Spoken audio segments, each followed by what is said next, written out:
శ్రీ సచిదానంద సద్గురు సాయినాథ్ మహారాజ్ की जय। ఆచార్య అమృత లేఖావళి page number 143।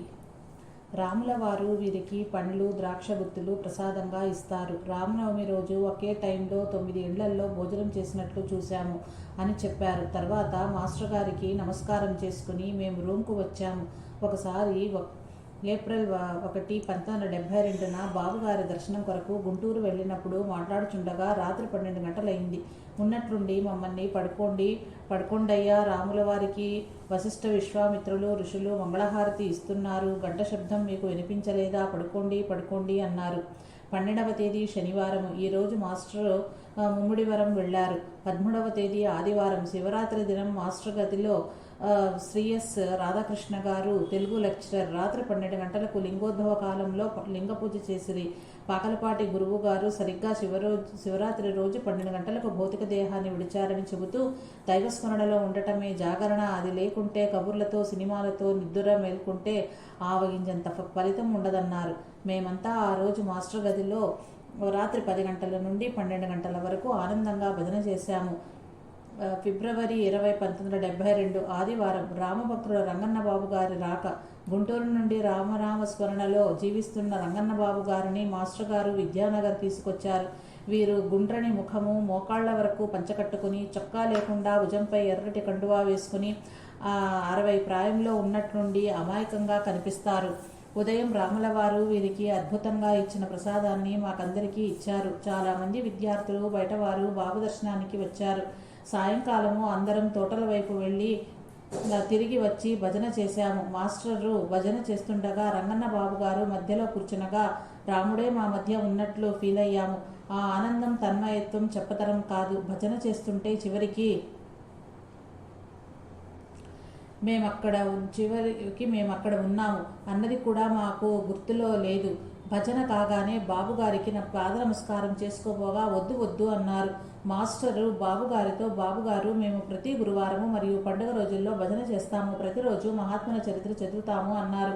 అప్పుడు బాబుగారు భజన రోజు గంటసేపైనా చెయ్యరా అన్నారు. అప్పుడు మాస్టరు పిల్లలకి పరీక్షలు దగ్గరికి వస్తున్నందున రోజు భజన చేయటం లేదు, నేను రోజు చేస్తాను అనగా అప్పుడు వాళ్ళు చేయవద్దా, రోజు అర్ధగంట అయినా వాళ్ళు నామస్మరణ భజన చేయవద్దా, వాళ్ళు చెయ్యాలి అని 3-4 సార్లుగా ఆ మాటే అన్నారు. అప్పుడు మాస్టర్ మాతో, చూడు బాబుగారు ఏమంటున్నారో వింటున్నారు కదా, మీలో లోపం ఉన్నది, మీరు సరిగా నామస్మరణ చేయటం లేదు, బాబుగారు ఎంతసేపు వారు చేస్తేనే కదా అని మిమ్మల్ని గురించే చెప్తున్నారు అంటూ బాబుగారితో వారికి భక్తి కుదురునట్లు ఆశీర్వాదం చెయ్యండి స్వామి అనగా, వారు చెయ్యవద్దా, వారు చేస్తే రాములు వారిస్తారు కదా, ఎవరిది వారే చేసుకోవాలి, నేను ఇచ్చిన లాభమేమి, నేను మీ వలే కదా ఉన్నాను అనిరి.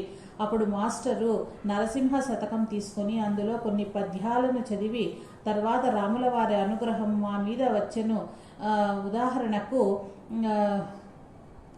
సీసం, అడవి పక్షులకెవ్వడ ఆహారం ఇచ్చెను, మృగజాతికెవ్వడు మేత పెట్టే, వనచరాదులకు భోజనం ఎవ్వడి ఇప్పించే, చెట్లకెవ్వడు నీరు చేది పోసిప్పే, స్త్రీల గర్భంబున శిశువునెవ్వడు బెంచే, ఫణులకెవ్వడు బోనె బరగ విషము, మధుపాళికెవ్వడు మకరంధమునరించే, పనులకెవ్వడొనంగే బచ్చి పూరి, జీవకోట్లను పోషించే నీవే కాని వేరయు దాత లేడయ్యా వెదకి జూడ, భూషణ వికాస శ్రీధర్మపుర నివాస, దుష్ట సంహార నరసింహ దురిత దూర. బాబుగారు ఎక్కువగా ఇందులో పద్యాలు చదివి వినిపించుకుంటారు. మేము ఒకసారి వెళ్ళినప్పుడు మాతో కూడా చదివించారు. గుంటూరు వెళ్ళినప్పుడు మాచే చదివించారు. అప్పుడు బాబుగారి పాదాలను తాకి నమస్కరించుకునే అవకాశం కలిగింది. వద్దు అయ్యా, నన్నెందుకు ఇబ్బంది పెడతారు, నేను మీ వంటి వాడినే కదా, కాళ్ళు పట్టుకోవద్దు అన్నా. చివరికి అందరూ పాద నమస్కారం చేసుకోగలిగాము. అందరికీ ఆనందము, తృప్తి కలిగింది. రాత్రి 8 గంటలకు హాస్టల్కు తిరిగి వచ్చాము. ఫిబ్రవరి 21, 1972 మాస్టర్ గదికి వెళ్ళాము. బాబుగారు చెప్పిన మాటలు కొన్ని. మనం దున్నపోతుని ఎట్లా కట్టేసి దాన్ని మదాన్ని రౌడీతనాన్ని అరికట్టుతామో అట్లే మనసును కట్టివేయాలి. ఎదుటి వ్యక్తిని నిందించి బాధ కలిగిస్తే అంత బాధను తిరిగి నీవు పొందుతావయ్యా. అందరూ భగవంతుడా సక్రమ మార్గంలో నడిపించమని అడుగుతారు. అది తప్పు. ముందుగా నిన్నేమన్నా చెడ్డగా నడుచుకోమని చెప్పినాడా దేవుడు? నమ్మి నామస్మరణ మొరటుగా చేసినా సరే అనుగ్రహిస్తాడు. నమ్మిన వారిని చెరవడు. నిద్రలేస్తూనే అరుస్తూ తిట్టుకుంటుంటే ఇళ్లలో పిల్లల్ని లేపుతారు పెద్దలు.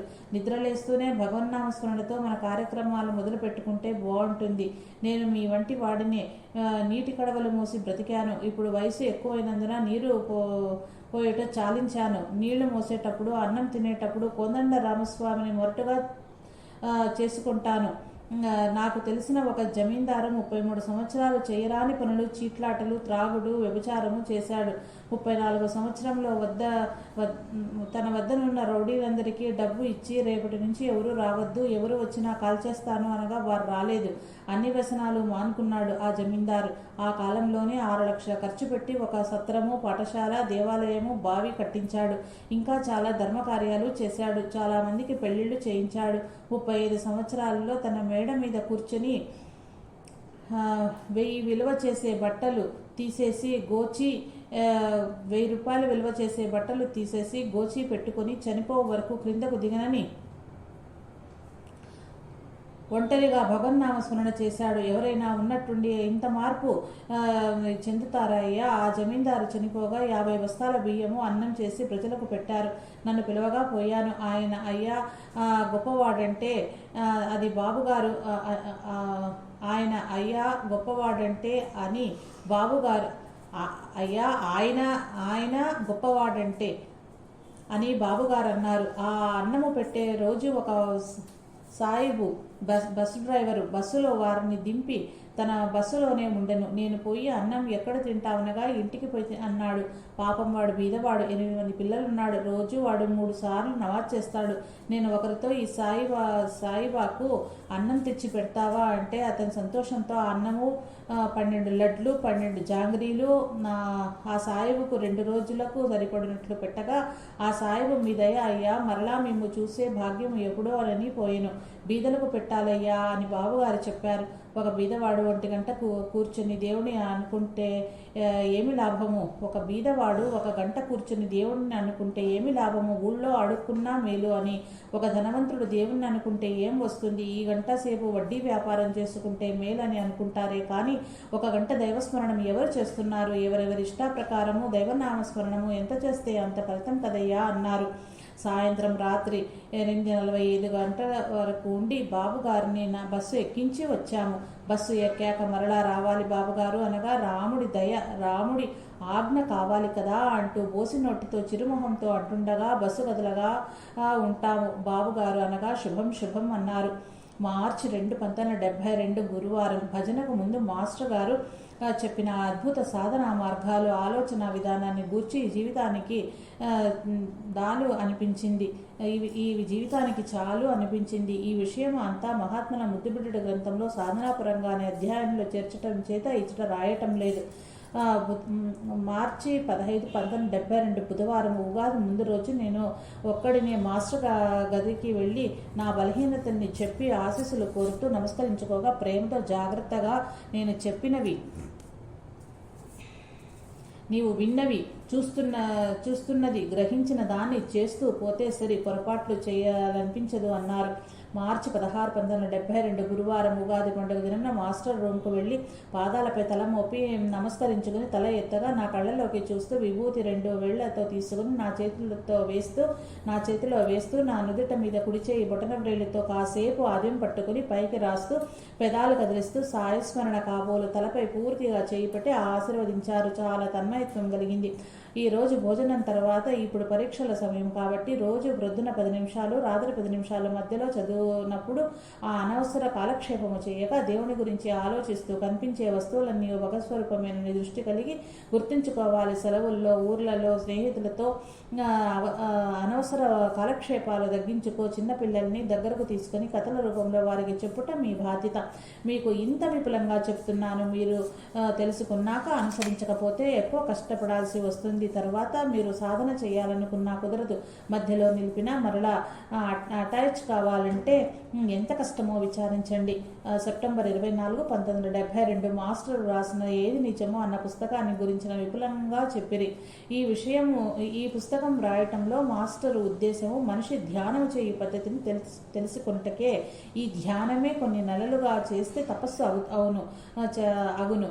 చైతన్యానికి, శక్తికి తనలో తాను మార్పు తెచ్చుకుని స్వభావం గలదు. చైతన్యానికి ఎరుక తెలుసు. చైతన్యం వలన సృష్టి జరిగింది. మనసు వేరు, చైతన్యము వేరు. వాస్తవంగా మనసుకు నిర్వచనము చెప్పవలనన్నా నేను నీవు అను భావం కలుగుటనే ఈ భావాన్నే మనము అని చెప్పవచ్చును. ఈ పుస్తకంలోని విషయం ప్రకారం రోజు ధ్యానం 10 నిమిషాలు చేసినా కొన్ని నెలలు భజనలు, పూజలు చేసినట్లగును. నేను, రామకృష్ణారెడ్డి, రామలింగారెడ్డి ఉన్నాము. నాతో ఏమో ఎలా ఉన్నావు అనిరి. బాగున్నాను సార్.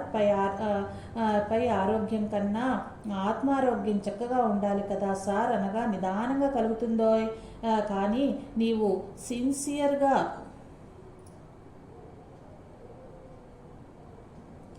చేస్తూ ఉండాలి. మీ అన్నకు రిప్లై లెటర్ రాశాను అన్నారు. తర్వాత రామకృష్ణారెడ్డితో క్షేమ సమాచారాలు అడిగారు. అప్పుడు రామలింగారెడ్డి సార్తో మీరు చదువుకునే సమయం తప్ప మిగిలిన టైంలో భోజనానికి వెళ్ళేటప్పుడు, స్నానం చేసేటప్పుడు, విరామ సమయంలో ధ్యానము, ఆలోచన చేస్తున్నా మంచిదన్నారు కదా. ఆ టైంలో కూడా మనం చదివిన వాటిని గురించి ఆలోచిస్తే మంచిది కదా, మంచి మార్కులు వస్తాయి. విద్యే కదా ఇప్పుడు ముఖ్యం అనెను. అప్పుడు సారు నీవన్నట్లు చదవటం మన బాధ్యతే. అసలు చదవని వాటిని చదివేటట్లు చెయ్యాలి. చదవని వాడిని చదివేటట్టు చెయ్యాలి. చదివే సమయంలో చదవాలి. ఎప్పుడు పుస్తకాలని నెమరు వేస్తూ ఏం వస్తుంది, ఫస్ట్ క్లాస్ వస్తుంది, ఏం చేస్తావు, దాంతో ఉద్యోగం చేస్తావు, నీ ఫ్యామిలీ చేసుకుంటావు, ఇంత చేసేది పొట్టకుటికే. సరే, అంతవరకైతే అక్కడికి మేలు. కాస్త ఘాటుగా కానీ ఇంత చదివి నీ మానవత్వం అంటే ఏమిటి అనే గుణాన్ని, ఏ విషయాన్ని గూర్చి నీకు తెలియకున్నా ఏమి లాభము? ఇతర కష్టాల్లో భాగము పంచుకోకపోతే ఇతర కష్టాలలో భాగం పంచుకోకపోతే ఏమి లాభము చెప్పయ్యా? ఈనాడు ఇంతగా చదివిన వాడు చెడ్డలవాట్లకు అలవాటు పడి దాని ఉద్యోగ నిర్వహణ సరిగా నిర్వహించకున్నా ఏమి లాభము?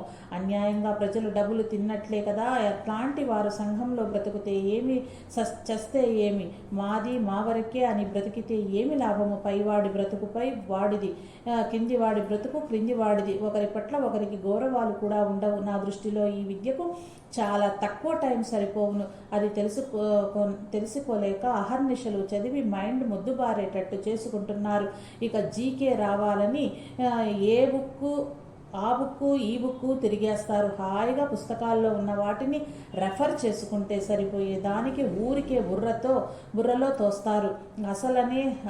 అసలునే చెప్పేది ప్రస్తుతం ఎవరైనా రైతు తనకు వచ్చు భూమిలోని ఆదాయంలో తనకు పాటు 10 మందికి అన్నం పెట్టగలిగిన వాడే అన్ని విధాలా మంచివాడు, తగిన వాడని చెప్తా. కానీ నేను BA, MA, PhD అనే వారిని ఒప్పుకోను. ప్రభుత్వ సొమ్ము తిని PhD చేస్తే చివరికి వాడు వ్రాసింది వాడు చదవడు. డాక్టర్ కావాలని లక్షలు పోసి చేరుతారు. వీరిలో ప్రజ్ఞావంతులయ్యేది ఏ కొద్ది మందో. ఇటువంటి ప్రస్తుత కాల చదువులు పెద్దగా ఏమి లాభము? ఒక టీ బంకు పెట్టుకుని లీజర్ దొరికినప్పుడల్లా భగవన్నామ స్మరణ చేసుకునేవాడు మేలు. కానీ ఈ విధంగా మానవత్వాన్ని, ధర్మాన్ని, నీతిని, సంస్కృతిని హృదయంలో నిలిచేలా నేర్పని అనవసరపు చదువులు వ్యర్థము. తల్లిదండ్రులు చదివించుటకు పంపినప్పుడు బాధ్యతగా చదివి వారిని సుఖపెట్టాలే కానీ వారు చెప్పిన దానికి విరుద్ధంగా నడుచుకున్నా తప్పు. విద్యా విధానాన్ని మార్చాలి. చిన్ననాటి నుండే సరియైన వారిని తీసుకుని విద్య నేర్పించాలి. మిగిలిన వారంతా వ్యవసాయాభివృద్ధి చేసి దేశానికి ఉపయోగపడితే చాలు. దేశం బాగుపడటం అంటే మేము ఉన్న పీరియడ్లను అన్నింటినీ తీసుకొని చెప్పాలి. పీరియడ్లు కాగానే 3వ పీరియడ్ తలనొప్పి అని విడిచి పెడితే ఎలా? అవసరమైతే ఎక్స్ట్రా క్లాసెస్ తీసుకొని చెప్పాలి పిల్లలకి. మాకు వచ్చే జీతంలో మిగులుతుంది. ట్యూషన్లు పెట్టి సంపాదించాల్సిన పని లేదని చెప్పిరి. మే 10, 1973 గురువారం సత్సంగంలో సాయినాథ చరిత్రలో కొంత భాగం చదివారు.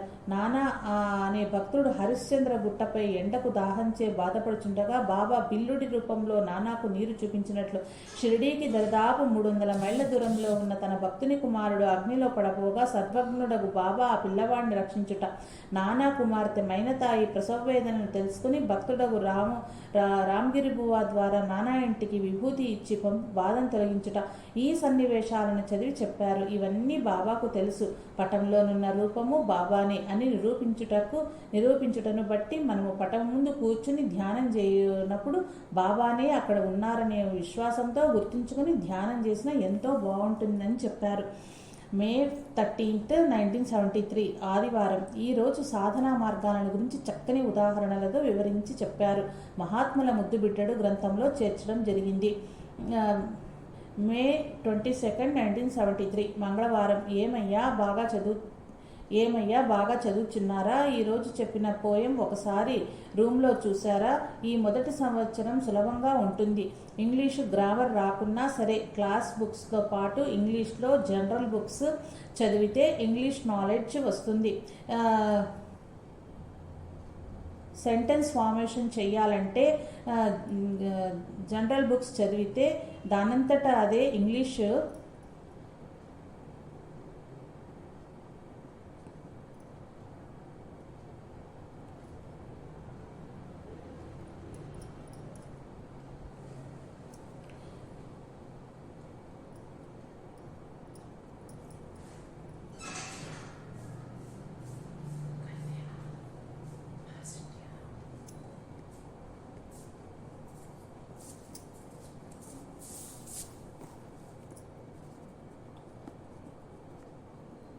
సెంటెన్స్ ఫామ్ చేయాలంటే జనరల్ బుక్స్ చదివితే దానంతటా అదే ఇంగ్లీషు వచ్చును.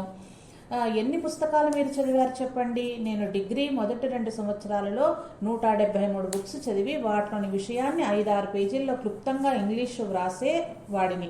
అందుకే నాకు ఇంగ్లీష్ వచ్చుటకు కారణం. కాదయ్యా, మీరు శ్రద్ధ చూపకపోతే మీకు చెప్పేవారికి శ్రద్ధ ఉండదయ్యా. చాలా బుక్స్ ఉన్నవి, కాకపోతే నా దగ్గరున్న బుక్స్ చదివినా అటు ఇంగ్లీషు ఇటు మత విషయాలు రెండూ కలిసి కొనుటకు వీలుండును. వారానికి ఒక బుక్ చదివి పడేయాలి.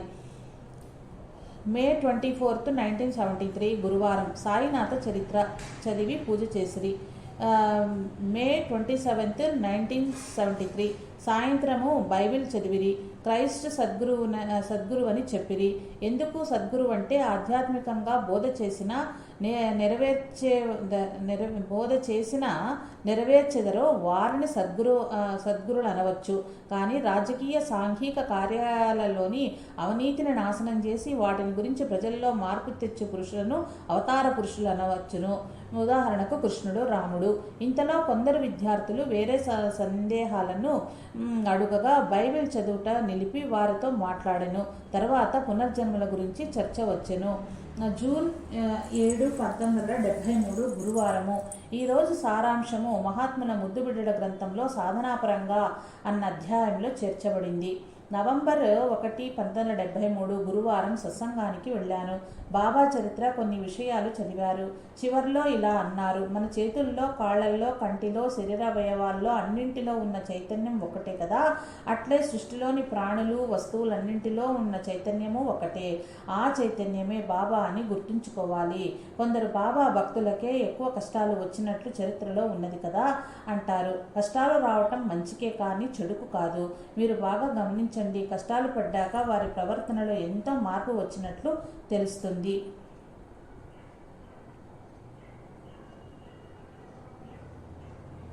ఈరోజు భరద్వాజ మాస్టర్ గారు పుట్టిన పండుగ అని ప్రత్యేకంగా ప్రసాదం ఇచ్చారు. మామూలుగా అక్టోబర్ 30 జన్మదినం కాగా తెలుగు తేదీ ప్రకారం నవంబర్ 1వ తేదీ అయిందని చెప్పారు. డిసెంబర్ 24వ తేదీ 1973.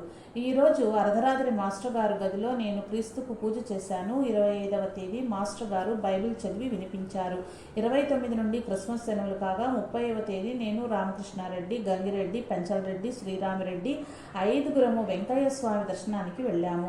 అద్భుతమైన వారి ఆశీస్సులు పొంది 31 రాత్రికి నెల్లూరు టౌన్ పేటకు చేరుకున్నాము. డిసెంబర్ 31, 1973 నెల్లూరు టౌనస్పేటలో న్యూ ఇయర్స్ డే సందర్భంగా మాస్టర్ గారు జిల్లెళ్లమూడి అమ్మను గురించి మీటింగ్లో ఇలా ఉపన్యసించారు. అమ్మ అంటే జిల్లెళ్లమూడిలో కూర్చున్న అమ్మ మాత్రమే కాదు, అంతా అయ్యింది, అర్థం కానిది, అంతు లేనిది, అడ్డు లేనిది, ఆధారమైనది అని అమ్మకు నిర్వచనం అంటూ, అటువంటి అంతా అయి ఉన్నటువంటి అమ్మను కనుగొనటమే అమ్మను చూడటం అని నాకు తోచిందని చెప్పారు. ఇంకా కొన్ని విషయాలు చెప్తూ వచ్చారు. అందులో కొన్ని నేను అమ్మను 1963 ఆగస్టులో చూచాను. మొదట నాకు మహాత్ముల దర్శనము అన్నా మహాత్ములన్నా ఇష్టం లేకుండెను. ఎవరైనా దేవుడు ఉన్నాడంటే ఎక్కడుంటాడని ఒక పట్టుపట్టేవాడిని. 1963 ఫిబ్రవరి 8న షిరిడీకి అన్నగారితో పోయినప్పుడు అక్కడ బాబా సమాధి వద్ద ఈ సృష్టి అంతా కేవలం భగవంతుని ఊహలోనిది అనే గొప్ప అనుభూతి కలిగింది. ఏమీ గుర్తులేదు, దాన్ని మాత్రమే అనుభవించాను. ఆ తర్వాత మొట్టమొదటిగా జిల్లెళ్లమూడి అమ్మను దర్శించాను. చీర, జాకెట్టు, అల్తి, నా అల్తి నీకే కాదు ఎవరికీ తెలియదు అన్నారు. అమ్మ ఎట్లా తొడుక్కున్నారు? అమ్మ అనగా అందరి అల్తి నాదే కదా అన్నది. అప్పుడు నేను అమ్మ మాటల అర్థం కావాలంటే లోతుగా ఆలోచించాలి అనుకున్నాను. నేను ఒకసారి అమ్మతో, అమ్మ నాకే అనుభవము ఇవ్వలేదనగా నీకు వద్దులే అన్నారు. ఒకసారి నాకు కడుపు నొప్పి రాగా అమ్మ ఆవకాయ పచ్చడితో అన్నం కలిపి ముద్దలు చేసి నాకు పెట్టగా తిన్నాను. తర్వాత అసలు కడుపు నొప్పి రాలేదు.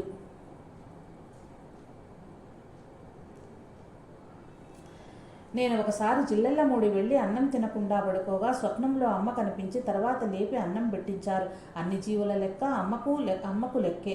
మేము పెట్టిన నైవేద్యం మీకు చెందుతుందా అమ్మ అనగా చెందుతుంది అన్నారు. ఎవరు ఏ రోజు వండుకొని వచ్చేది చెప్పేవారు. ఒకసారి ఒక భక్తుడితో, ఏరా నీకు కారం లేకుంటే చాలా ఇడ్లీ పచ్చడి పెట్టి నెయ్యి నాకు లేకుండా తిన్నావే అన్నారు. అప్పుడు అతడు కన్నీటితో, నిజమే, అమ్మకు నైవేద్యం ఇవ్వలేదు అనెను. మనం పెట్టిన నైవేద్యం తప్పక స్వీకరిస్తారు. మనకున్న దైవాన్ని గుర్తుకు తెచ్చుకొని మనం తినే ఆహారాన్ని నైవేద్యమిడి తీసుకుంటే ఆరోగ్యం బాగుంటుంది ఇలా ఎన్నో విషయాలు వివరించారు. తర్వాత భజన రాత్రి 1 గంటకు మంగళహారతి ఇచ్చి ప్రసాదం ఇచ్చారు. కొత్త సంవత్సరం 1974 జనవరి 1వ తేదీ మంగళవారం ప్రవేశించను. ఉదయం విద్యానగర్కు వచ్చాము. రంగన్న బాబు గారు ఇచ్చిన ప్రసాదాన్ని మాస్టర్ గారు మాకు పంచారు. జనవరి 20, 1974 ఆదివారం.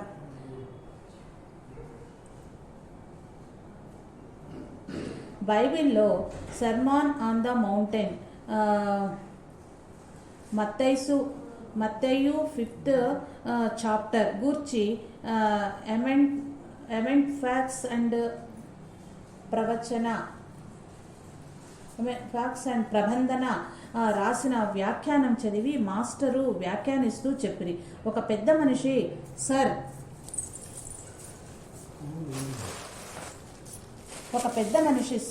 దగ్గరకు వచ్చి, స్వామి, బాబా జన్మలు ఉన్నాయి అంటే జిల్లెళ్లమూడి అమ్మ లేవంటారే ఏంటి, కొంచెం చెప్పండి అన్నారు. మాస్టర్ ఇలా అన్నారు, గుర్తుంచుకోవాల్సింది ఒక్కటి, జ్ఞాని దృష్టిలో జన్మలు లేవు. అమ్మవారి గొప్ప స్థితిలో మహాత్ములు జ్ఞానులు ఏం చేస్తారంటే అన్నింటిలో ఉన్న దైవత్వాన్ని గుర్తిస్తూ ఉన్నదంతా ఒకటేనన్న సత్యాన్ని కనుగొని నశించినది శాశ్వతమైన దాన్ని గురించి అనుభవిస్తుంటారు. వారికి చావు పుట్టుకలు ఉండవు. మనిషి జీవుడంటే ఏమిటంటే నేను, నీరు వేరు, ఇతర అలలు వేరు అనేది స్వప్నం విషయం తీసుకోండి. ఇన్ని మన మనసే అని తెలియకపోవటమే అజ్ఞానం. అజ్ఞానంతో ఉన్నంత వరకు పుట్టటం, చావటం అన్నది ఉన్నది. అన్నింటి రూపంలోనూ భగవంతుడు ఉన్నాడని తెలియకపోవటమే. అన్నింటిలో తానే ఉన్నాడని తెలుసుకున్నప్పుడు వాని దృష్టిలో చావు పుట్టుకలు ఉండవు. ఆ స్థాయిలో ఉండి అమ్మ మాట్లాడుతుంది. అది తెలియక భక్తులంతా అమ్మ జన్మలు లేవని చెబుతుంది గోడ పెడతారంటారా నేను.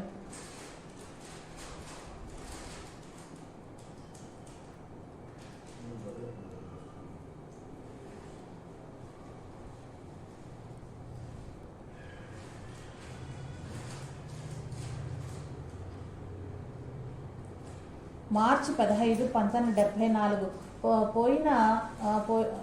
పోయిన సంవత్సరం ఇదే రోజు తరగతి గదిలో స్టూడెంట్స్తో కొంచెం భేదం వచ్చెను. అంతకు మునుపు సంవత్సరం అమ్మాయిని క్లాస్ నుండి వెళ్ళగొట్టాను. ఇదంతా లిస్టు బాబా చేస్తుంటాడు. ఈ పరిస్థితిలో కోపం తెచ్చుకొని ఎదుటివాడిని ఏమైనా చేస్తాడో శాంతంగా ఉంటాడా అని. కానీ నేను కోప్పడితే నాకు కొన్ని సంవత్సరాల సాధన దెబ్బతింటుంది. మరలా అంత సంపాదించుకోవాలంటే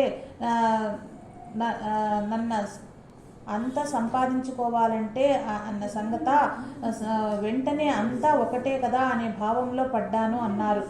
16వ తేదీ మార్చి 1974 గూడూరుకు దివ్యజీవన సంఘం వారి ఆహ్వానంపై సాయి భక్తుడు స్వామి కేశవయ్యజీ గూడూరుకు రాగా మాస్టర్తో వెళ్ళి దర్శించుకున్నాము. జూలై 1, 1939లో వీరికి షిరిడి సాయి సాక్షాత్కరించినట్టు చెప్పారు. వీరు మొదట సబ్ రిజిస్టర్ ఆఫీసులో పెనుగొండలో అనంతపురం జిల్లా పనిచేశారట. వీరు చాలా లీలలు షిరిడి సాయి గురించి ఉపన్యసించారు. బావాలేని చోటెక్కడా. చాలామంది పుణ్యకార్యాలు చేయకనే పుణ్యఫలితం కావాలని, పాప పనులు చేసి పాప ఫలితం మాత్రం వద్దని అనుకుంటారని చెప్పారు. ఉపన్యాసానంతరము గదిలో వారి పాద నమస్కారాలు చేసుకున్నాము. నొసట విభూతి పెట్టి ఆశీస్సులు ఇచ్చారు. గురువారం ఏప్రిల్ 4, 1974 సత్సంగం అయ్యాక రాత్రి 9 గంటలకు విద్యానగర్ నుండి మాస్టర్తో కలిసి నేను మరికొందరు విద్యార్థులం జిల్లెళ్లముడికి వెళ్ళాము. జిల్లెళ్లముడి చేరాక మాస్టర్ మాకు అచ్చట కొన్ని స్థలాలను చూపించారు. అమ్మ ముందు ఉంటున్న గదికి తీసుకుపోయారు. అక్కడ అఖండ దీపం వెలుగుతూ అమ్మ నామస్మరణ జరుగుతూ ఉండెను.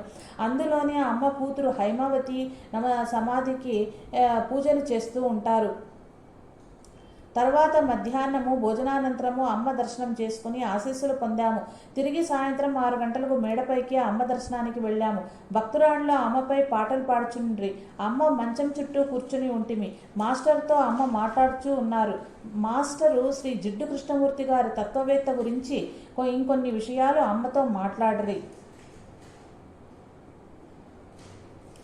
మాస్టర్ మాతో మీ 7గురు ఒక్కొక్కరే మీ పేరు, తల్లిదండ్రుల పేరు అమ్మతో చెప్పండి, తోచినవి అడగండి అనెను.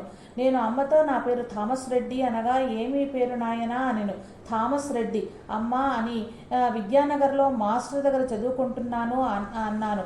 అప్పుడు అమ్మ కాలేజీలో కదా చదువుకునేది, మాస్టర్ దగ్గర అంటావే అని అన్నారు. అందుకు నేను మా ప్రాంతాల్లో చదువుకోవచ్చు కానీ ఇక్కడ మాస్టారు ఉన్నారని చదువుకుంటున్నాము. మా అమ్మ పేరు చిన్నమ్మ, నాయన కొండారెడ్డి, మాది కడప జిల్లా అన్నాను. అప్పుడు అమ్మ మీ మాస్టర్ మీకేం చెప్తారు, కొంచెం చెప్తావా నాయనా అనెను. వెంటనే నాకు 2 నిమిషాలు మైండ్ బ్లాక్ అయ్యింది. ఆ అమ్మ తిరిగి చెప్పు నాయనా, మీ మాస్టర్ చెప్పేది నీవు విన్నది తెలుసుకున్నది చెప్పు అనెను. నేను అమ్మ మన మనస్సులో అనేక ఆలోచనలు, ఊహలు, భావాలు పుట్టుచుండెను. వీటికి పుట్టుక స్థానము మనస్సు. తిరిగి ఆ మనస్సులోనే ఇవి సమసిపోవును. అట్లే చైతన్యానికి భగవంతునికి కలిగిన ఊహలే, భావాలే, సంకల్పాలే ఈ సృష్టి. ఇదంతా చైతన్యంలో భాగాలే. సృష్టిలోని ప్రతి వస్తువులో చైతన్యం ఉంది. ఆ చైతన్యాన్ని గురించి దాన్ని అనుభవిస్తున్న మహాత్ములను షిరిడి సాయిని గురించి చెప్తారని అన్నాను. అమ్మ మొదట నీకు అసలు ఎందుకు మాస్టర్ దగ్గరకు పోవాలనిపించింది? నేను ఏం చెప్తారో తెలుసుకుందామని వెళ్ళాను అంటూ మాస్టర్ చెప్పే బైబిల్ వ్యాఖ్యానాన్ని గురించి నేను చెప్పగా మంచిగా ప్రశంసించి త్వరగా పూర్తి చేయమని చెప్పాను. తర్వాత అమ్మ అందరితో మాట్లాడాను. తర్వాత గుంటూరు, చీరాల వెళ్ళి విద్యానగర్ వచ్చాము. సెప్టెంబర్ 10, 1974 మాస్టర్ గారు మాణిక్య ప్రభు వారి చరిత్ర చదివారు. వీరు డిసెంబర్ 22, 1715లో జన్మించి డిసెంబర్ 25, 1765లో సిద్ధి పొందారు. గుల్బర్గా దగ్గరలో మాణిక్యనగర్ అనే ఊరిలో వీరి సమాధి కలదు. వీరి లీలలు కొన్ని చెప్పారు. దత్తావతారాల్లో 3వ అవతారంగా వీరిని చెప్తారు. తర్వాత నాతో ఈ దినం క్లాసులు ఎక్కువై రెస్ట్ లేనందున ఎక్కువగా మాట్లాడుచే గొంతు నొప్పిగా ఉంది. ధ్యానం చేసుకునే పద్ధతి గురించి కొన్ని వ్యాసాలు నా చేతికిచ్చి ప్రక్కన అబ్బాయికి మనసులోని ఊహల్ని వాటిని గురించి చెప్పమన్నారు. ఆ వ్యాసాల్లో కొన్ని ఇప్పుడు ధ్యానయోగ సర్వస్వం గ్రంథంగా శ్రీ గురుపాదక పబ్లికేషన్స్ ఒంగోలు వారు ప్రచురించారు. ఆ అబ్బాయికి అర్ధగంట సేపు చెప్పాను. చివరగా మహాత్ముల దర్శనాల గురించి చెప్తుండగా ఇంతలో మాస్టర్ గారు ఎప్పుడు మహాత్ముల జీవిత సంఘటనని గుర్తు చేసుకుంటుంటే ఎంతో మంచిది, అందుకే భాగవతంలో కృష్ణుని లీలల గురించి వివరంగా రాసి ఉంది అనెను. సెప్టెంబర్ 25, 1974 విద్యార్థి. సూర్యచంద్రులు దేవతలు అంటారు కదా, మరి చంద్రునిపై మనిషి కాలు పెట్టాక అది గోళమే కానీ అందులో దైవం లేదని తెలిసింది కదా మాస్టరు.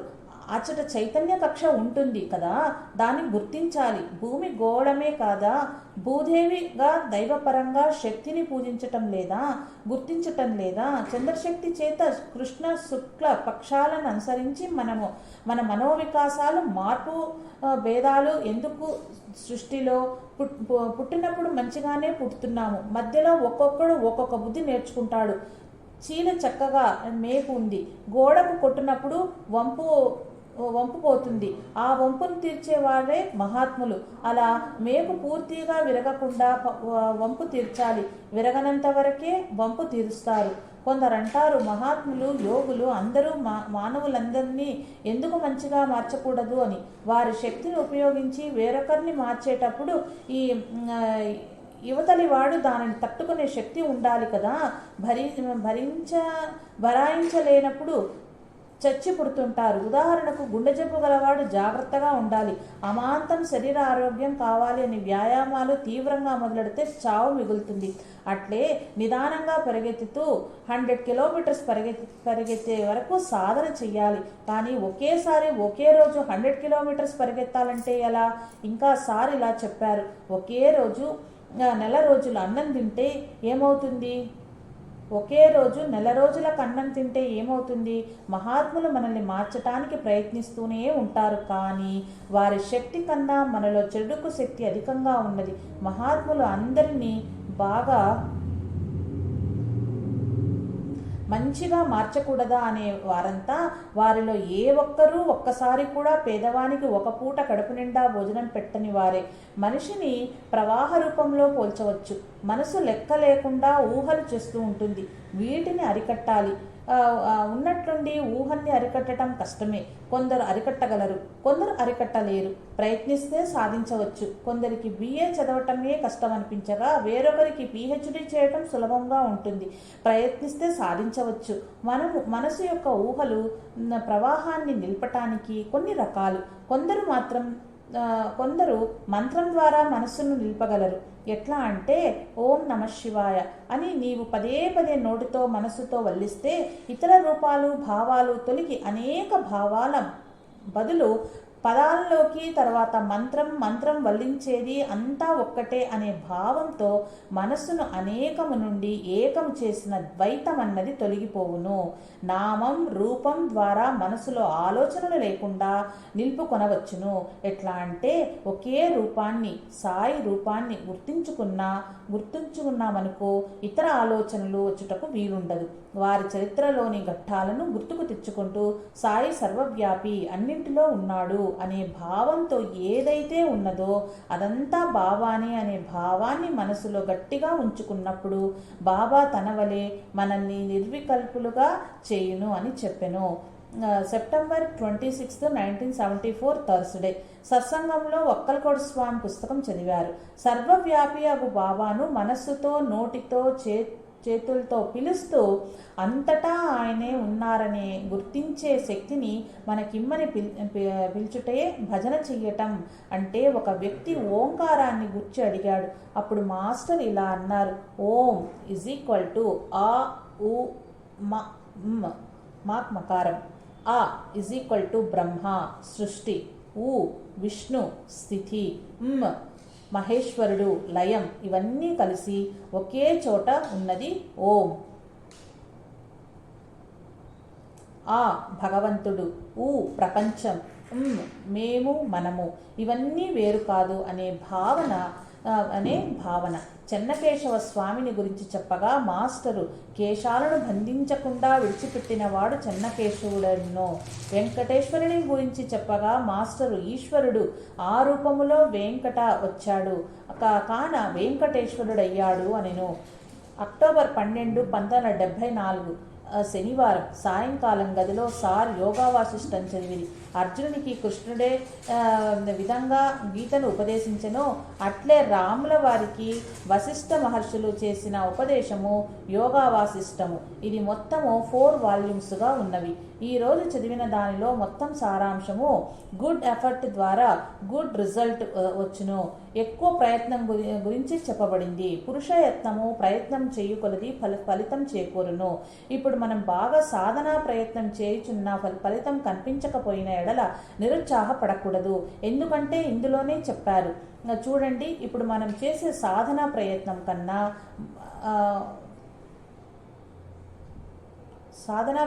కన్నా మునుపు మనం చేసిన చెడు కర్మ పాప ఫలితం ఎక్కువగా బలంగా ఉండటంచే ఇప్పుడు చేసే సాధనా ప్రయత్నం వలన మంచి ఫలితం రాకుండాను.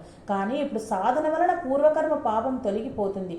ఇప్పుడు మనము టెరబుల్ సాధన ప్రయత్నం చేసిన మొదటి కర్మ పోయి న్యూట్రల్ అగును. తర్వాత గుడ్ రిజల్ట్ వస్తుంది.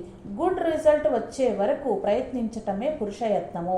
ఇవి ఇష్టంగా తెలుసుకుని కూడా తూష్టి భావం వహించేవాడి కంటే నీచుడు ఇంకొకడు లేడు అని వశిష్ఠ మహర్షులు రాముల వారికి చెప్పెను. ఇంతవరకు మానవ జాతి ఇటువంటి పుస్తకం రాయలేదు. మానవ జాతి ఉన్నతికి సద్గతికి ఇది చాలు. ఇక ఏది ప్రొడ్యూస్ కాకున్నా సరే ఇది ఒక్కటి చాలు. ఇంతవరకు ఇటువంటి సర్టిఫికేట్ దేనికి ఇవ్వలేదు. నవీన శాస్త్రజ్ఞుల కనుగొనుచున్నవి ముందుగానే ఈ పుస్తకములో వ్రాసి పెట్టబడ్డవి. సువర్ణం, ఆభరణాలు, మట్టి పాత్రలు వీటి గురించి ఆలోచించినా చాలు అనేది. 1975 మార్చి 1వ తేదీ శనివారం. మాస్టర్ గారు ఊరికి వెళ్ళి వచ్చి ఆరోగ్యం కాస్త బాగోలేక కాలేజీకి వెళ్ళలేదు. మాస్టర్ గారు అలివేలు మంగతాయారు గారితో పెళ్లి నిశ్చయమైనట్లు మార్చి 6వ తేదీ గురువారం బనగానిపల్లెలో జరుగునని చెప్పి వారి స్వహస్తాలతో మాకందరికీ వెడ్డింగ్ కార్డ్స్ ఇచ్చారు. ఈ Bharadwaj MA, department of English, NBKRS and A College, Vidyanagar, Nellore District,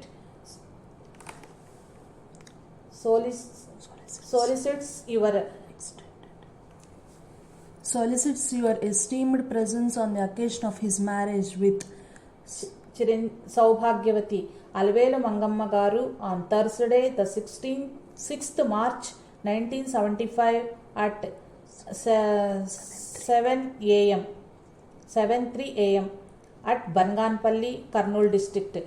4వ తేదీనే మాస్టర్ గారు పెళ్లికి వెళ్ళగా మేము లెక్చరర్స్ కలిసి విద్యానగర్ నుండి 5వ తేదీ బయలుదేరి అదే రోజు సాయంత్రం 5 గంటలకు బనగానిపల్లెకు చేరుకునేసరికి మాస్టర్ గారి నాన్నగారు శ్రీ అనంతాచార్యుల గారు ఇతర బంధువులు వచ్చారు. మాకందరికీ బనగానిపల్లె కోట ప్రాంగణంలో విడది ఇచ్చారు.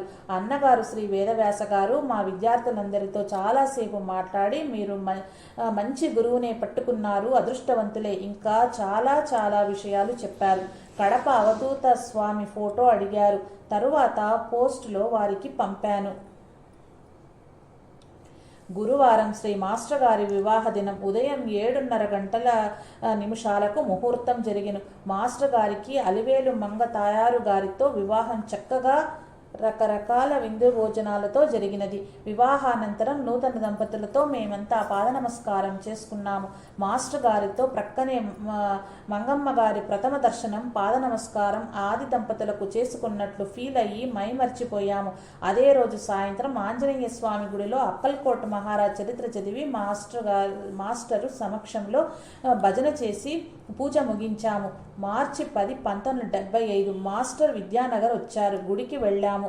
ఒక అబ్బాయి, సార్ మీరు పెళ్ళయ్యాక సంతోషంగా ఉత్సాహంగా ఉన్నట్టు కనిపిస్తున్నారనగా నాకేమీ అనిపించలేదోయ్, మామూలే, మీ ఉద్దేశంలో స్త్రీల పట్ల మీకున్న అభిప్రాయాన్ని భావాన్ని బట్టి మీ స్థితిలాగే అందరిలో ఉంటుందనుకుంటే ఎలా, ముందెట్లో ఇప్పుడంతే, నిజమైన ప్రేమ ఎప్పుడూ ఉంటుంది అని ఇంకా చాలా విషయాలు చెప్పారు. గ్రంథ విస్తరణ భీతి చేర్చలేకపోతున్నాము. దివ్య సందేశము ఏప్రిల్ 9, 1975 బుధవారము. ఈరోజు మాస్టర్ గారు మనకు అందించిన అమూల్యమైన సందేశం వారికి ధ్యానముతో అప్పుడే తోచిన సందేశాన్ని అప్పటికప్పుడు వ్రాసి చదివి వినిపించారు. అన్ని రూపాలు అన్ని భూతాల రూపంలో గోచరించేది ఒకే ఒక విశ్వ చైతన్యము అన్న విషయము మహాత్ముల ముద్దుబిడ్డడు గ్రంథంలో సాధనాపరంగా అన్న 7వ అధ్యాయంలో చేర్చబడింది. ఆ రోజు మాస్టర్ గారు రాసి చదివి వినిపించిన వ్రాతపతిని నా చేతికిస్తూ దీన్ని శుభ్రంగా ఫేర్ చేసుకుని రాబోయ్ అన్నారు. మిత్రుడు పెంచలరెడ్డి ఇచ్చే ఫేర్ చేయించిన కాపీ మాస్టర్కి ఇవ్వగా ఒరిజినల్ ఏదోయ్ అన్నారు. నేను ఒరిజినల్ నా దగ్గరే పెట్టుకోవాలని మనసులో అనుకుని నా దగ్గరే ఉంది సార్ అని జేబులోకి చేయి పెట్టబోగా నీ దుంపతెగా అదా బ్రతక నేర్చిన వాడివోయ్ అన్నారు. అప్పుడెంత ఆనందించానంటే ఎగిరి గంతేయాలనిపించింది. మాస్టర్ గారు స్వహస్తాలతో వ్రాసిన ఆ ప్రతిని ఇచ్చట అందిస్తున్నారు.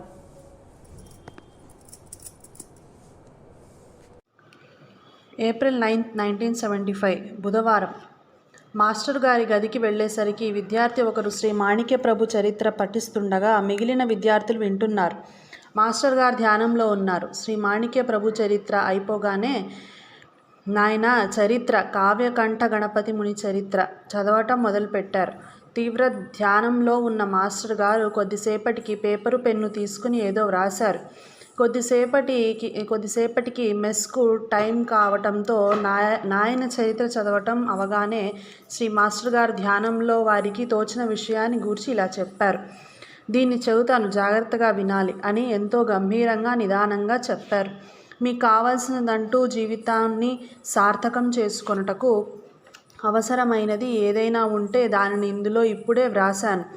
నేను ఉన్నా లేకున్నా ఎక్కడున్నా మీరు నా దగ్గరున్నా లేకున్నా నాతో పని లేకుండా మీకు సులభ పద్ధతిలో అర్థమగునట్లు నేను చెప్పవలసింది చెప్పేది చెప్పబోయేది అంటూ ఏనాటికైనా ఏమైనా ఉంటే అది వ్రాశాను. ఇంతకన్నా చెప్పవలసింది తెలుసుకోవాల్సింది లేదు. పట్టుకోవడమా విడిచిపెట్టడమా అనేది మీలో ఉన్నది. చివరగా ఏనాటికైనా ముందు ముందు చెప్పబోయేది ఇదే.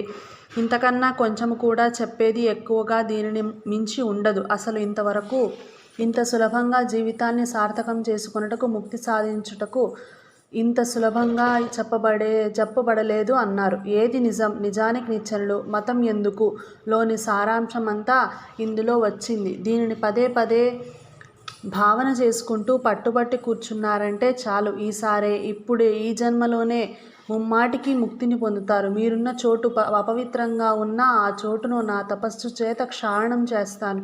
1 నెల కూర్చున్నారంటే దానంతటదే తెలుస్తుంది. శరీరానికి అవసరమయ్యే అవసరాలు వాటంతటవే తీరిపోతాయి.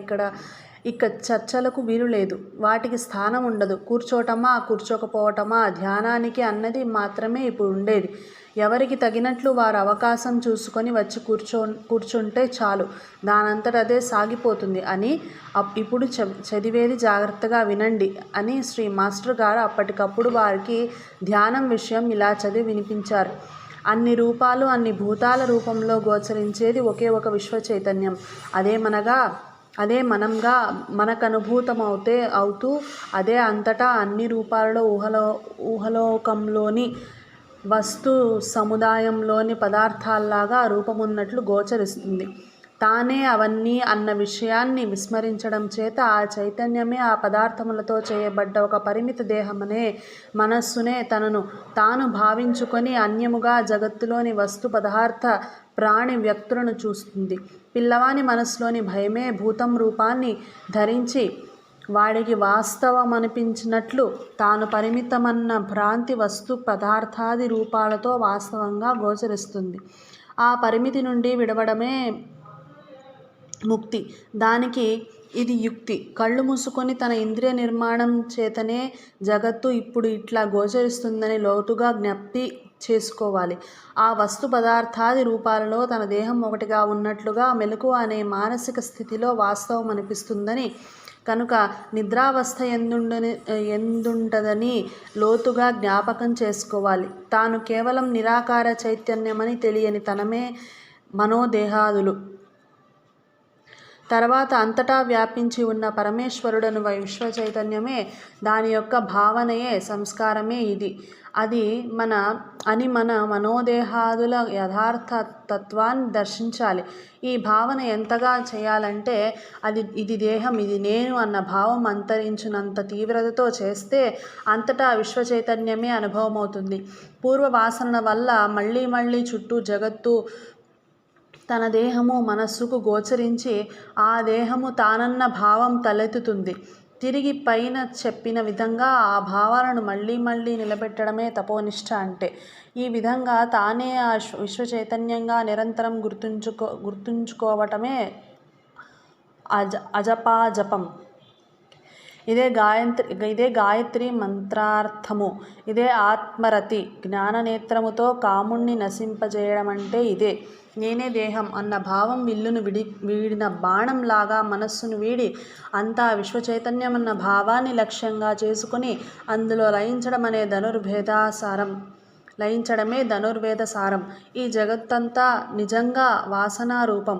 వాసనారాహిత్యం ద్వారా నిష్ప్రపంచుడు కావడమే లక్ష్యం అని యోగ వాసిష్టము కూడా చెప్తుంది. ఇది జగత్తు, ఇది దేహం అను వాసనలు ఏ చైతన్యమందు ఉదయిస్తున్నాయో దాని యందే ఆ భావాలను తరంగాలుగా భావించి లయింపజేయాలి. గుడ్డలోని మడతను సరిదిద్దినట్లు తద్వారా మళ్ళీ మళ్ళీ విశ్వచైతన్యుడైన పరమేశ్వరుని యందు లయింపజేయాలి. అంతటా విశ్వచైతన్యమొక్కటే గోచరిస్తున్నప్పుడల్లా తానే చైతన్య రూపుడైన పరమాత్ముడవుతాడు. సహనము, ఓర్పు, పట్టుదలతో తిరిగి తిరిగి ఇట్లా ధ్యానిస్తూ ఉంటే అది స్థిరపడుతుంది. అదే తన రూపమని తెలుస్తుంది. భ్రాంతి ఇక రాదు. అదే ముక్తి అంటే. ఆ చైతన్యుడికి ఏ పేరు పెట్టక అదే పరమేశ్వరుడన్న భావం కలిగి ఉండడం శ్రేయస్కరం. ఇది ఆ విశ్వచైతన్యుడైన పరమేశ్వరుడే అన్న భావంతో ఇది నా దేహం, నా మనస్సు అనే భావాలను నశింపజేయడమే అంగన్యాస కరన్యాసములని మంత్రశాస్త్రం చెబుతుంది. శరీరములోని వివిధ తత్వముల ఎడలగల మన అజ్ఞాన భావాలను ఈ విధంగా తొలగించి వాటినన్నిటినీ విశ్వచైతన్యంగా దర్శించడమే సాంఖ్యయోగం. నిరంతరం మనస్సును ఈ సాధన యందే తెంపు లేకుండా నిమగ్నమనర్చడమే సాధన. అపరిమితమైన విశ్వచైతన్యంలో పరిమితుడనన్న భ్రాంతిలో చిక్కడం వల్ల మానవునికి అశాంతి, దుఃఖం కలుగుతున్నాయి. తిరిగి ఆ పరిమితి తొలగిపోవడంతోటే శాంతి, ఆనందాలు తనకు సహజమవుతాయి. సరైన ఆ మార్గాన్ని విడిచి ఇతర మార్గాల ద్వారా శాంతి, ఆనందాలు అన్వేషించడమే సంసారం. ఇది కేవలం దుఃఖప్రదం. ఇదే నిజమైన ధ్యానం. ధ్యాన శ్లోకార్థం. దీనిని ధ్యానిస్తూ పూజ చేయాలి. పూజ జరిగేటంతసేపు నిజంగా సద్గురు మన ముందు ఆకారంలోనూ సర్వత్రా మనలోనూ కేవల చైతన్యంగా ఉంటారన్న గుర్తును నిలుపుకొని ప్రేమతో భక్తి గౌరవాలతో 16 సేవలను చేయాలి. పూజానంతరం ఆ గురుమూర్తి మన హృదయంలోకి వెళ్ళినట్లు భావించాలి. పూజానంతరం వీలైనంతసేపు పూజ యొక్క ప్రభావాన్ని మనస్సులో నిలవనివ్వాలి అన్నారు. శ్రీ మాస్టర్ గారు వ్రాసిన ఒరిజినల్ కాపీ నా దగ్గర ఉన్నది. చూచుట వినుట. శ్రీ టి.డి. కృష్ణమూర్తి విజయవాడ గారి మాటల్లో. చూడడం వినడం అనేది గమనించమనేవారు మాస్టర్ గారు. కాంతి అంటే ఏమిటి? ఆటంకం లేకుండా ఎప్పుడూ ప్రవహించిపోతున్నటువంటి వెలుతురు అన్నమాట. మనము చూస్తున్నది కాంతిని కాదు, కాంతికి అడ్డు వచ్చే అబ్స్ట్రక్షన్ మాత్రమే. ఎలా? నీవు టార్చి వేసావనుకో, టార్చి ఫోకస్లో ఏ గేదో పిల్లో క్రాస్ చేసినందుకో వెంటనే కనబడుతుంది, చుట్టుప్రక్కల కనిపించదు. అదే నిరంతరంగా ప్రవహిస్తున్న కాంతిని ఏదైనా అడ్డగిస్తే కనిపించడం జరుగుతుంది. కాంతిని కాదు చూడటం, దాన్ని అడ్డగించేదాన్ని చూస్తున్నాం. అంటే వెలుతురు అనేది నిరంతర ప్రవాహం. దానికి అబ్స్ట్రక్షన్ అడ్డుగా వచ్చింది కనబడుతుంది. ఇప్పుడు కాంతికి నా బాడీ అబ్స్ట్రక్షన్. నీ వైపు వస్తున్న కాంతిని అడ్డగిస్తుంది. మనిద్దరి మధ్యలో లైట్ ఉందా లేదా చూడు అన్నారు. చూస్తే అంతే. మాస్టర్ గారు కనిపించలేదు. సార్ అంటే అదేనోయ్ చూడటం అంటే అన్నారు. దీన్ని బట్టి మాస్టర్ గారు అన్నింటినీ ఎలా చూస్తున్నారనేది, వారి దృష్టి ఎలా ఉంటున్నది అనేది మనము ఊహించవచ్చు. వినడం అనేది నిరంతర ప్రవాహ క్రియ. ఈ వినికిడి అనే క్రియకు డిస్టర్బెన్స్గా వచ్చింది సౌండ్. సౌండ్గా వినిపిస్తుంది. అంటే మనకు తెలిసినా తెలియకపోయినా వినికిడి అనే క్రియ నిరంతరం జరుగుతూ ఉంది. ఎలా గుర్తుపట్టడం? వినిపించే జలపాతం ప్రక్కన కూర్చొని ప్రవహించే గలగల నీటి శబ్దానికి మధ్య గల నిశ్శబ్దాన్ని గమనించడం ప్రాక్టీస్ చేస్తారు. దాన్ని గమనించగా ఉంది నిశ్శబ్దం, అబ్సల్యూట్ సైలెన్స్. అదే వినికిడి అంటే అని మా చేత ప్రాక్టీస్ చేయించారు అంటారు శ్రీ టి.డి. కృష్ణమూర్తి. జూన్ 5, 1975. ప్రపంచంలో ప్రస్తుత కాలంలో మనిషి ఏదో తృప్తి కొరకు ఆనందం కొరత పెడుచు తనకు ఏవైతే ఇంకా ఇంకా మనసుకు చీకాకును కలిగించే జీవితంపై విరక్తిని పుట్టిస్తాయనో అటువంటి వాటి కొరకు ప్రాకులాడుచున్నాడే కానీ నిజమైన తృప్తి మనశ్శాంతి కలుగు దారిని కనుక్కోలేకున్నాడు కదా అని మాస్టర్ అన్నారు. ప్రస్తుతానికి డైరీ మూసివేస్తున్నాను. శ్రీ సాయి మాస్టర్ ఆశీస్సులచే మీ అభిమాన ప్రోత్సాహాలచే తిరిగి జరగగలవని భావిస్తూ నిండు మనసులతో శ్రీ సాయి మాస్టర్ స్మరణలో. థామస్ రెడ్డి, చప్పిడి, అక్టోబర్ 12, 1999. హిందూపురం. అనుబంధం. మహాత్ముల ముద్దుబిడ్డడు గ్రంథంపై పాఠకుల అభిప్రాయాలు. మాస్టర్ భరద్వాజ్ సహేతుకమైన సందేహాల నివృత్తి కోసము అన్వేషణ సాగించిన జిజ్ఞాసువు. ఆ అన్వేషణ యాత్రలో వారికి లభించిన సుందరమైన సువర్ణ నౌక శ్రీ షిరిడి సాయి. అందులో తాను పయనిస్తూ తనతో పాటు పయనింపచేయుటకై సాయి ప్రేమతత్వాన్ని, దత్తాత్రేయ గురుతత్వాన్ని తాను ఆచరిస్తూ ప్రబోధించారు. శ్రీ సాయి లీలామృతము, శ్రీ గురుచరిత్ర, సాయి సన్నిధి ఉన్న అనేక గ్రంథాన్ని మనకు అందించారు. ఎందరో మహాత్ముల అవధూతల కోసము అన్వేషించి దర్శించి ఇతరులచే దర్శింపచేశారు. అందుకే శ్రీ భరద్వాజ మహాత్ముల ముద్దుబిడ్డడు. రచయిత శ్రీ థామస్ రెడ్డి సాక్షాత్తుగా శిష్యులైనందువల్ల తన అనుభవాల్ని జోడించి తమ గురువు శ్రీ భరద్వాజ గారిని మూర్తిని 18 అధ్యాయాల్లో చక్కగా ఆవిష్కరించారు. ముఖ్యంగా ఈ గ్రంథాన్ని చదివితే భరద్వాజ గారి గ్రంథాలన్నీ చదవాలన్న జిజ్ఞాస, ఆసక్తి కలుగుతాయి. సప్తగిరి మాస పత్రిక, ఫిబ్రవరి 1987. శ్రీ థామస్ రెడ్డి గారి వ్రాతపతిని శ్రద్ధగా పరిశీలించిన మీదట నాకు భరద్వాజ గారితో 3 దశాబ్దాల పాటు స్నేహం ఉన్నప్పటికీ వారంతా చక్కగా నేను వ్రాసి ఉండేదాన్ని కాను. అందుకే సాయి మహారాజ్ నాకు అవకాశం ఇవ్వలేదని గ్రహించాను. అన్ని కోణాల నుంచి విద్యార్థిగా, మేధావిగా, రచయితగా నిష్పాక్షికంగా పరిశీలించి శ్రీ భరద్వాజ గారి జీవిత విశేషాలను చరిత్రకెక్కించారు. ఇందులోని అధ్యాయాలన్నీ దేనికి అవే సాటి. సాయితత్వ ప్రచారం అనే అధ్యాయాలలో మాస్టరి భావాలను రచయిత చక్కగా ప్రవేశపెట్టారు. ఈ అధ్యాయం పుస్తకానికి కిరీటం లాంటిది. తాత్విక విషయాలను గురించి రచయిత భరద్వాజ గారితో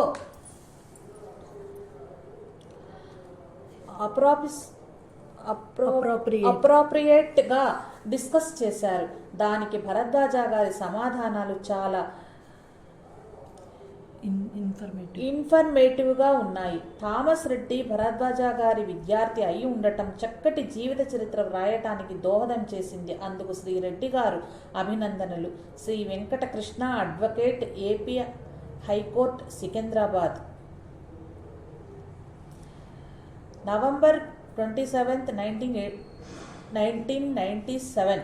చిరంజీవి థామస్ రెడ్డి గారికి అనేక మంగళ శాసనములు. మీ గ్రంథమును మహాత్ముల ముద్దుబిడ్డడు చదివాను. శ్రీ ఎక్కిరాల భరద్వాజ గారి వ్యక్తిత్వము, సాయి సేవ, ఆధ్యాత్మిక సాధన, ఆంధ్రదేశములో వారికి గల సమున్నత స్థానము చాలా చక్కగా బాగా చిత్రించారు. ఆశీస్సులతో బి. రామరాజు, ఆంధ్రయోగుల రచయిత, రిటైర్డ్ ప్రొఫెసర్, తెలుగు శాఖ, ఉస్మానియా యూనివర్సిటీ, హైదరాబాదు. జూలై 1997. గురు బంధువులు శ్రీ థామస్ రెడ్డి గారికి నమస్కారములు. మన మాస్టరు గారి పట్ల అనన్యమైన భక్తి, చెదరని విశ్వాసం, నిష్ఠా, సబూరి, నిరంతర చింతన, స్పష్టమైన అవగాహన, దానిని మించిన అనుభూతి, మీ అనుభూతిని మా అందరితో పంచుకోవాలనే తపన, దానితో రెయ్యింబవళ్ళు మీరు చేసిన నిర్విరామ కృషి ఫలితంగా మీ హృత్క మలం నుంచి జన్మించిన మహాత్ముల ముద్దుబిడ్డడు ముదార్త చదివి తన్మయులమై తరించాము.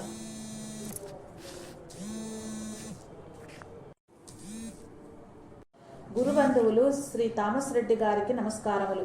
మన మాస్టర్ గారి పట్ల అనన్యమైన భక్తి, చెదరని విశ్వాసము, నిష్ఠా, సబూరి, నిరంతర చింతన, స్పష్టమైన అవగాహన, దానిని మించిన అనుభూతి, మీ అనుభూతిని మా అందరితో పంచుకోవాలనే తపన, దానితో రేయింబవళ్ళు మీరు చేసిన నిర్విరామ కృషి ఫలితంగా మీ హృత్క మలం నుంచి జన్మించిన మహాత్ముల ముద్దుబిడ్డడు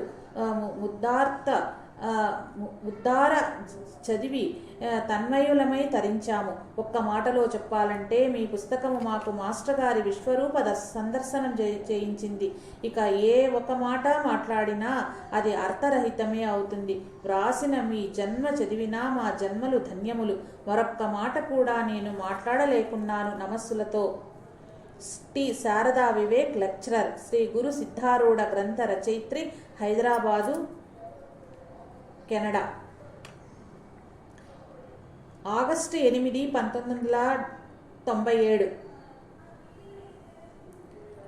మే 20, 1997 నా మాతృశ్రీ అలివేలు మంగమ్మ గారు మహాత్ముల ముద్దుబిడ్డడు మన గురుచరిత్ర పంపారు. నిత్య పారాయణం చేస్తుంటే ఎంతో ప్రశాంతంగా ఉంది. అందులో ఏ ఒక్క అక్షరమూ వదిలేది కాదు. అది నా పవిత్ర పారాయణ చరిత్ర. వారి పవిత్ర లేఖలు కూడా మీ ద్వారా లేఖావళి గ్రంథంగా రావాలని కోరుకుంటూ చిరంజీవి సీతామహాలక్ష్మి, మాచర్ల. మే 28, 1997. మై డియర్ థామస్ రెడ్డి, మహాత్ముల ముద్దుబిడ్డడు పుస్తకం పూర్తిగా చదివాను. చాలా బాగా వచ్చింది. నీవు ఎంతో కష్టంతో కూడిన ఒక పనిని ఒక సాధనగా చేశావు. నీ కృషి ఫలించింది. చాలామంది ప్రయత్నించారు కానీ ఆ పని చేయలేకపోయారు. అన్ని విషయాలు చాలా జాగ్రత్తగా ఎడిట్ చేశావు. అది ఒక రెఫరెన్స్ బుక్కుగా సాధకునికి ఒక పనిముట్టుగా పనిచేస్తుందని ఆశిస్తున్నాను. ఈ పుస్తకం చాలా ఎడిషన్స్ కావాలని, నిజమైన సాయి సాధకులు ఈ పుస్తకాన్ని ప్రతిదినమూ పఠిస్తారని ఆశిస్తూ జిఎస్ ప్రకాష్ రావు, లెక్చరర్, విద్యానగర్. జనవరి 25, 1998. థామస్ గారు, మీరు అకుంఠిత దీక్షతో ఎన్నో ఊర్లు తిరిగి అహర్నిశలు శ్రమించి భక్తితో గురుదక్షిణగా మాస్టర్ గారికి సమర్పించిన గ్రంథం మహాత్ముల ముద్దుబిడ్డడు మా అందరికీ ఆదర్శప్రాయమై ఊతమిచ్చే స్ఫూర్తిగా నిలిచింది. ఈ విక్రమాదిత్య సన్ ఆఫ్ ఈ వేదవ్యాస్, ఐఏఎస్, హైదరాబాద్. మాస్టర్ గారి చరిత్ర ప్రింట్ అయి అందరి చేతుల్లోకి రావటానికి కారకుడైన మీకు కంగ్రాచులేషన్స్ అందజేస్తున్నాను. పారాయణం పూర్తి చేసినాను. బాగుంది. ఈ J Govindappa, chemistry lecturer, Vidyanagar. July 24, 1997. ఆచార్యులు కన్నబిడ్డలాగా మీరు చేసిన కృషి మీ వినయ విధేయతలకు దర్పణము. మీ వంటి శిష్యోత్తములు లభించినప్పుడే సద్గురువుల మహాత్మ్యము లోకానికి మరింత వెల్లడవుతుంది. మీ రచనా శైలిలో చదివించే గుణం ఉంది. శ్రీ భరద్వాజుల కటాక్ష వీక్షణలు పుష్కలంగా ఉన్నాయి. Doctor B K Hanumantharao, M A, PhD, principal, Appalarajugudem, పశ్చిమ గోదావరి జిల్లా. మీతో పరిచయం లేకున్నా నేను ఇటీవల మీ పుస్తకాన్ని దీక్షగా చదివాను. ఒక్కసారి చదివినంత మాత్రాన తనివి తీరలేదు. భ్రాంతి నుండి వాస్తవానికి, వాస్తవం నుండి గమ్యానికి సుగమమైన మార్గం చూపగలిగింది. మనిషిగా మారటానికి. మీ మహాత్ముల ముద్దుబిడ్డడు తగిన మార్గదర్శి. శ్రీ సాయి భక్తులకు మార్గం సుగమమైనది. మీ కృషి సఫలీకృతమైనది. M V Narayana Reddy, English lecturer, government junior college, Chilamathur. Thomas Reddy గారికి 1988లో మాస్టర్ గారిని దర్శించుకున్నాను. మహాత్ముల ముద్దుబిడ్డడు గ్రంథానికి శ్రీ పూర్ణానంద స్వామి శ్రీశైలం వారి ఆశీస్సులు తీసుకువచ్చే సదవకాశాన్ని కల్పించటమే కాక గ్రంథావిష్కరణ 1997 ఏప్రిల్ 14 అవకాశం కూడా మా అనంతపురం సాయి సత్సంగ సభ్యులకు కలిగించడం ఆనందాన్ని కలిగించింది. శ్రీ మాస్టర్ గారి దివ్య జీవితం మీరు కలగారంటే అందుకు శ్రీ సాయి మాస్టర్ పరిపూర్ణ ఆశీస్సులే కారణమని భావిస్తున్నాను. త్వరలో భరద్వాజ గారి లేఖల్ని సేకరించి ఒక గ్రంథంగా తీసుకువస్తే ఎంతో బాగుంటుంది. జీవి నాగరాజరావు, సాయినగర్, అనంతపురం. శ్రీ గురుబంధువులు థామస్ రెడ్డి గారికి మహాత్ముల ముద్దుబిడ్డడు లాంటి సద్గ్రంథం మాకు లభించటం ఎన్నో జన్మల పుణ్యఫలంగా భావిస్తున్నాను. ఈ గురు భరద్వాజ గారిని చూడలేని మాలాంటి వారికి ఈ బుక్కు చక్కటి మణిదీపిక. చదువుచున్నంతసేపు గురువు గారితో ప్రత్యక్ష అనుభూతిని అనుభవిస్తున్నట్లు అనిపిస్తుంది. దారా నాగేశ్వరరావు, సెక్రటరీ, సాయిబాబా మందిరం, దమ్ముపేట, ఖమ్మం జిల్లా. జూలై 18, 1998. డియర్ థామస్, ఆంధ్రప్రభ 23/3/98 వార్తాపత్రికల్లో మహాత్ముల ముద్దుబిడ్డడు గ్రంథం గురించి చూచి వెంటనే ఒంగోలు నుండి తప్పించుకొని చదివాను. ఈ ఎడారి నుండి నా మనస్సు మరలా విద్యానగర్ ఎడారిలోని ఒయాసిస్ లాంటి భరద్వాజ గారి స్మృతుల్లో విహరించింది. ఈ రోజుల్లో అలాంటి గురువులు దొరకటం కష్టం కదా. వారి నుండి చాలా నేర్చుకోగలిగాను. నీవు వ్రాసిన గ్రంథం జీవితంలో ఒక పర్సనల్ డైరీగా లాగా ఉపయోగకరంగా ఉంది. ఇంకా నీవు మంచి పుస్తకాలు రాయాలి అని ఆశిస్తూ ప్రేమచంద్ర ప్రసాద్, కువైట్. సెప్టెంబర్ 27, 1997. గురుబంధువు థామస్ రెడ్డి గారికి. పోర్ట్ బ్లెయిర్లో ఉన్నప్పుడే మీ గ్రంథం నాకు చేరి చాలా సంతోషపరిచింది. మీ గ్రంథంపై భగవాన్ వెంకయ్య స్వామి వారిని ప్రార్థించగా దేవతలు సంతోషించారు అని చెప్పు అన్న సందేశం వినిపించారు. ఇంగ్లీష్ కూడా ట్రాన్స్లేట్ చేయటానికి ప్రయత్నించండి. విదేశీయులంతా గురుదేవుల గురించి తెలుసుకునే అదృష్టం కలుగుతుంది కదా. టి నటరాజ్ బాబా, ఇంజనీర్, దూరదర్శన్, తిరుపతి.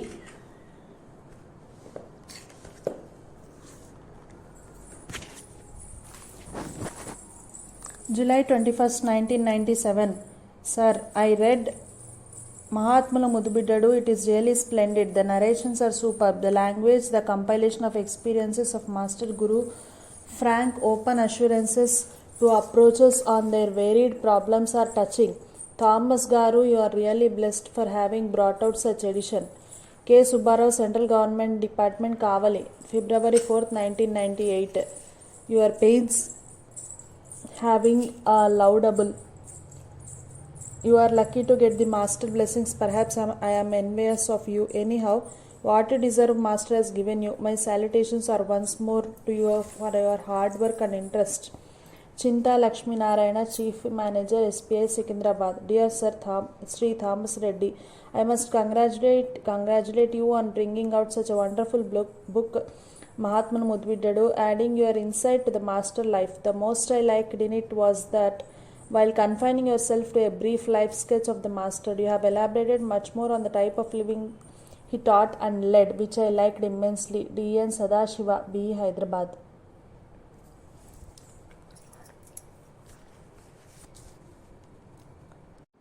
శ్రీ సచ్చిదానంద సద్గురు సాయినాథ్ మహారాజ్ కీ జై. ఆచార్య అమృత లేఖావళి సంపూర్ణం. జై సాయి మాస్టర్.